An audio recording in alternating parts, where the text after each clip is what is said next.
Good morning, everybody. Welcome back to Thorns. One of Scott's selections here for Thursday, July 8th. Before we get into today's play of the day, quick recap what happened yesterday. We had a pretty tough beat in baseball with the Astros team total over 4.5 runs at plus 100 on DraftKings. Astros scored 3 runs in the third inning, and they were well on pace, but then the offense completely shut down. Only scored 1 run the rest of the way as they won 4-3, but we ended up losing. Pretty annoying, especially since Oakland had a couple of chances there to score a 4th run, which would have given us some extra innings draws, but they blew a couple of chances, and unfortunately, we ended up picking up a loser. So baseball continues to be a bit unkind to us, but we'll transition and look for a winner on a Thursday. We're going to be looking at basketball in Game 2 of the NBA Finals between the Milwaukee Bucks and the Phoenix Suns. That game should be taking place at around 9 p.m. Eastern Time. And for the play of the day, we'll be looking at a player prop, and we like Brook Lopez under 13.5 points at minus 121 on DraftKings. Time recording of 1:35 a.m. Eastern Time. Couple reasons why I like the under in the spot. First of all, shopping around, you do see a couple of 12.5s around, mostly on FanDuel, and you also have 13.5 at minus 138 on Fox Bet. So at minus 121, I do think that is pretty cheap. I do think you'll see more under money coming in on Lopez in the next couple of hours, which is why I want to get in now while the getting is good.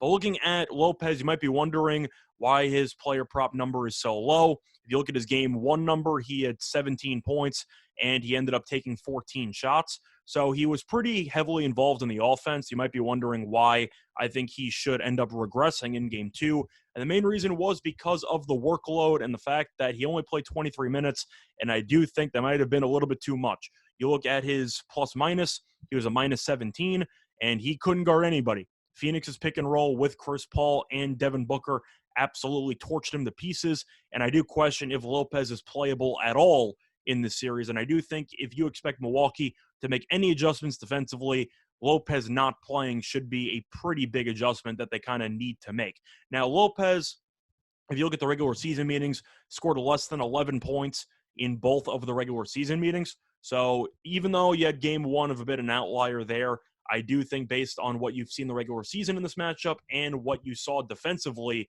from Lopez and how he was practically useless on the court for game 1, I do think Budenholzer is going to cut into his minutes. You'll probably see more Bobby Portis. You'll probably see more Giannis at the 5.